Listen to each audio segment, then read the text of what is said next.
بسم الله الرحمن الرحيم لئن شكرتم لأزيدنكم صدق الله العظيم.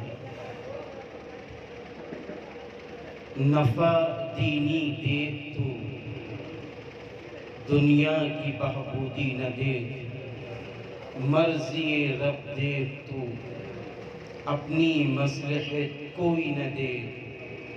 تو اکیلا تیرے دشمن سینکڑوں یہ بھی نہ دیکھ. قدرت حق پر نظر رکھ، اپنی کمزوری نہ دیکھ. میرے بھائیوں، آج کا یہ شاندار مشاعرہ Maulana Abul Kalam Azad and education society کی جانب سے منعقد ہوا، اردو اکیڈمی کی جانب سے منعقد ہوا. میں سب سے پہلے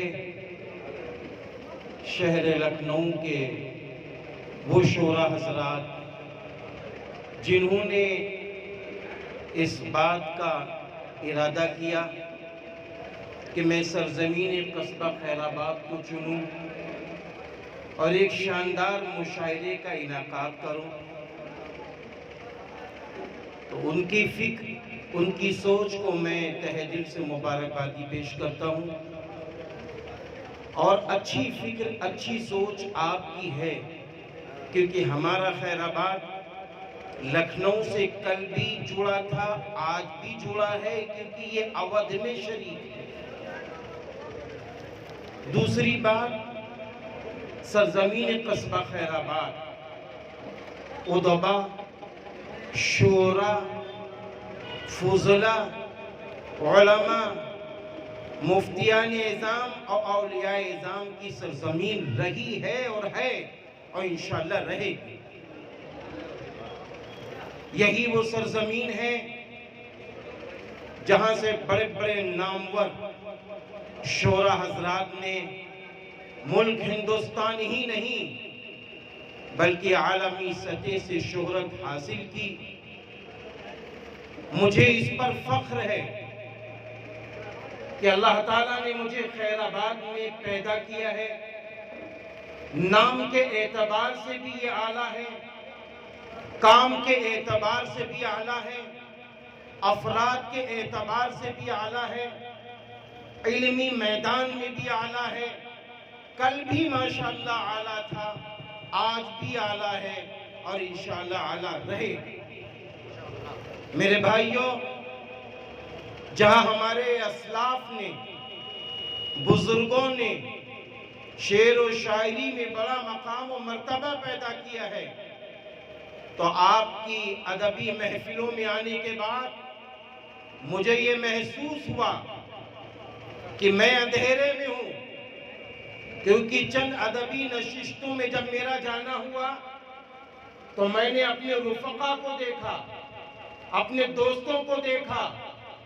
میری نگاہ میں یہ تھا کہ آپ سائیکل کے مستری ہیں، لیکن جب ادبی محفل میں آیا اور آپ کی محفل میں آیا تو میں نے جب ان کی زبان سے کلام سنا، نعتیہ کلام، وہ بھی ترنم کے ساتھ، اور ان کا ذاتی کلام سنا، تو میں نے کہا آفتاب تم اندھیرے میں ہو، تمہیں اندھیرے سے روشنی میں آنا پڑے گا اور اپنے ان بھائیوں کی ہمت افزائی کرنی پڑے گی اور اپنے ان بھائیوں کی تائید کرنی پڑے گی اور یہ کہنا پڑے گا کہ اللہ نے جو آپ کو علم دیا ہے اور ہنر دیا ہے، یاد رکھنا یہ بہت اعلیٰ.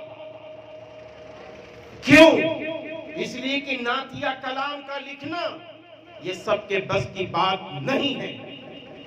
میرے بھائیوں، نعتیہ کلام وہ کلام ہے جس کو سرور کائنات، فخر دو عالم حضرت محمد عربی صلی اللہ علیہ وسلم نے پسند فرمایا. مسجد نبوی کے منبر پر حضرت حسان بن ثابت رضی اللہ عنہ کو بلاتے اور فرماتے حسان وہ نعتیہ کلام پیش کرو. وہ حضرت حسان بن ثابت رضی اللہ عنہ نعتیہ کلام پیش فرماتے اور سرور کائنات فخر دو عالم حضرت محمد عربی صلی اللہ علیہ وسلم سماعت فرماتے۔ میرے بھائیوں، نعتیہ کلام ترنم میں بھی صحابہ اکرام رضی اللہ عنہ اجمعین نے پڑھا۔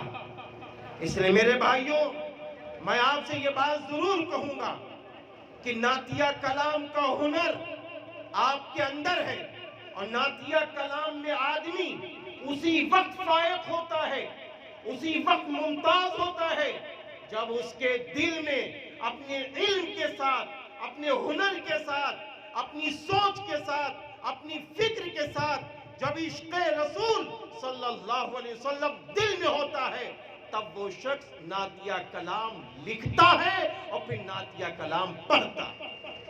ابھی آپ نے دیکھا میرے دوست اور میرے ساتھی ایک ساتھ پڑھے ہوئے ہم سب، ماشاءاللہ حافظ و قاری محمد اعظم صاحب جہانگیر آبادی نے اپنا کلام پیش کیا۔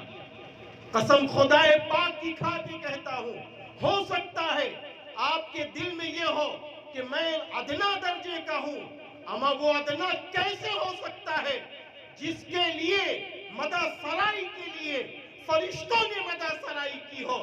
میرے بھائیوں، اس محبوب نبی پہ کلام لکھنے والا کیسے ادنا ہو سکتا ہے؟ کیسے ادنا ہو سکتا ہے؟ آپ ادنا نہیں ہیں، اپنی قیمت کو پہچانیے۔ علامہ اقبال علیہ الرحمہ، آپ بتائیے ان کی شخصیت کی پہچان کیا بنی؟ علامہ اقبال علیہ الرحمہ کی وہ اشعار آج ہمارے لیے مشعل راہ بنے ہوئے ہیں۔ علامہ اقبال علیہ الرحمہ جب شعر لکھتے تھے تو باوضو ہوتے تھے اور 9 رکعت نفل بھی پڑھتے تھے، اور اس کے بعد جب شعر لکھتے تھے تو آنکھوں میں آنسو ہوتے تھے، اور نبی پاک صلی اللہ علیہ وسلم کے ذات گرامی پر اشعار اور کلام لکھتے تھے۔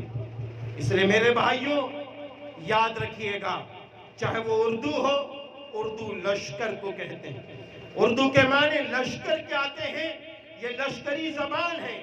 ایک فوج کے اندر ہر مذہب کے لوگ ہوتے ہیں، ایک فوج کے اندر ہر مذہب کے لوگ ہوتے ہیں، اس لیے اردو لشکری زبان ہے، ہماری بھی ہے، ملکی بھائیوں کی بھی ہے اور سب کی ہے۔ اور یہ اردو ایسی زبان ہے جس میں بڑی طاقت ہے اور بڑی کشش ہے، بڑی مٹھاس ہے۔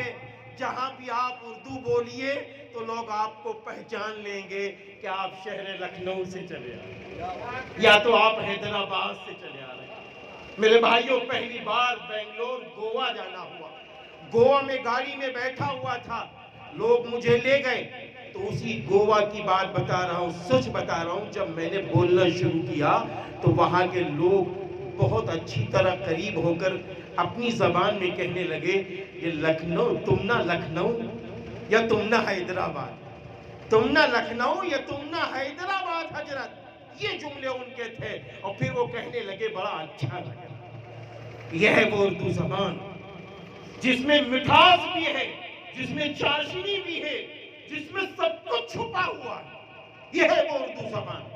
اور جہاں تک بات آتی ہے حمد کی، تو ہم اچھی طرح جانتے ہیں کہ حمد کے لیے اللہ رب العزت کی وحدانیت، اللہ رب العزت کی کبریائی کو سامنے رکھ کر ایک شاعر قلم چلاتا ہے۔ جب کسی نظم کی بات آتی ہے تو وہ شاعر جب نظم لکھتا ہے جس کے لفظی معنی دھاگے میں پرو دینا، تو وہ الفاظ کو پروتا ہے، پھر وہ نعتیہ کلام کی طرف جب پڑھتا ہے تو سرور کائنات فخر دو عالم حضرت محمد عربی صلی اللہ علیہ وسلم کی ذات گرامی کی ذات و صفات پر قلم چلاتا ہے۔ پھر اس کے بعد جب وہ آگے بڑھتا ہے، منقبت کی طرف پڑھتا ہے، تو اولیاء اعظام اللہ کے محبوبوں کی ذات گرامی پر قلم چلاتا ہے۔ پھر میرے بھائیوں آگے بڑھتا چلا جاتا ہے۔ اس لیے میں اپنی بات کو بہت لمبی نہ کرتے ہوئے میں تہہ دل سے قصبہ خیر آباد کے آج کے اس شاندار مشاعرے کے صدر محترم، جیسا کہ تحریر میں دعوت نامے میں نے پڑھا تھا، میرے باپ کے طرح سمان پانے والے عزت مآب عالی وقار سرزمین قصبہ خیر آباد کے جناب عزیز صاحب خیر آبادی صاحب ہیں. میں آپ کو بھی دل کی گہرائیوں سے مبارکبادی پیش کرتا ہوں. اور مہمان خصوصی عزت مآب عالی وقار جناب حاجی جلیس احمد انصاری صاحب چیئرمین نگر پالکا خیر آباد، جنہوں نے بہت اچھی گفتگو آپ کے سامنے پیش کی ہے کہ جب ایک سیاسی رہنما اردو پہ اس طرح بول سکتا ہے تو بتائیے جو شعراء حضرات ہیں ان کے کلام کا کیا حال ہوگا. اس لیے میرے بھائیوں، اسی کے ساتھ ساتھ ہمارے سرزمین سیتاپور شہر سے تشریف لائے بزم اردو کے بانی و ناظر و سرپرست کہیے عزت مآب عالی وقار و مربی و مرشدی جناب مست حفیظ رحمانی صاحب. ماشاءاللہ آپ بھی تشریف فرما ہیں اور بھی شہر لکھنؤ کے شعراء حضرات بھی تشریف فرما ہیں. میں سبھی کو مبارکبادی دیتے ہوئے میں اس بات کی بھی مبارکبادی دیتا ہوں ہمارے ضیاء خیر آبادی صاحب کی کتاب اور اسی طرح ہمارے جناب قاری اعظم صاحب کی کتاب اور ہمارے گلشن خیر آبادی کی کتاب اور بھی ہمارے چند بھائیوں کی کتابیں جو ماشاءاللہ منظر عام پر آئیں. ان کتابوں کو دیکھنے کا موقع بھی ملا. ہم نے لے جا کر، میری یہ عادت ہے کہ خیر آباد میں کوئی اچھی چیز ہوتی ہے میں اپنے بڑوں کے سامنے ضرور پیش کرتا ہوں، کیونکہ میں ندوے کا مبلغ ہوں. مجھے فارم ملا ہے کہ آپ کہاں جاتے ہیں، کیا کرتے ہیں، تو میں نے جب لکھ کے پیش کیا تو وہ کتاب بھی گلشن بھائی کی میرے پاس تھی. اس کتاب کو جب ہم نے اپنے استاد محترم کے سامنے پیش کیا تو انہوں نے کہا چھپی بھی اچھی ہے، کلام بھی اچھا ہے. بہرحال اللہ آپ سب کی مدد فرمائے. اور ابھی ہمارے چیئرمین صاحب نے فرمایا تھا کہ چھوٹا ہی پروگرام صحیح. یہ بات سچ ہے کہ پروگرام چھوٹا ہے، لیکن ابتدائی مرحلے میں ہر وہ چیز چھوٹی ہی ہوتی ہے، بعد میں رب کریم اسی کو انشاءاللہ بڑا بناتا چلا جائے گا. اللہ مدد فرمائے. ہمارے خستر سیتاپوری بھی تشریف فرما ہے، اللہ آپ سب کی مدد فرمائے. میں شعراء حضرات سے یہ کہنا چاہوں گا کہ لفظ شعر کے معنی جاننے کے ہیں اور شاعر کے معنی جاننے والے کے ہیں. اس لیے آپ تو اللہ کو جاننے والے ہیں، میرے نبی کی شریعت کو جاننے والے ہیں، صحابہ کی سیرت کو جاننے والے ہیں. اس لیے آئیے اسی جاننے کی روشنی میں اپنے کردار کو، اپنے اخلاق کو، اپنے گفتار کو ہر کچھ اسی کے تابع کر کے بعمل ہو کے آ جائیے. انشاءاللہ دنیا میں بھی نفع ہے، آخرت میں بھی نفع ہے. وما علینا الا البلاغ.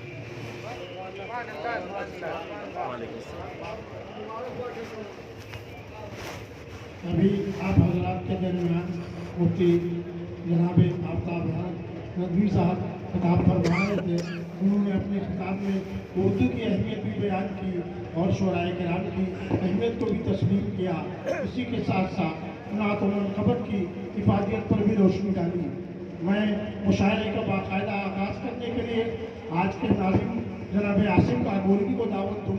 اس سے پہلے یہ بتا دینا چاہتا ہوں اس مشاعرے کے رہنما مولانا ابوالکلام آزاد سوسائٹی کے صدر جناب اکبر علی صاحب وہ بنیادی طور پر والے ہیں. ادھر چند برسوں سے قیام پذیر ہو گئے ہیں لکھنؤ میں.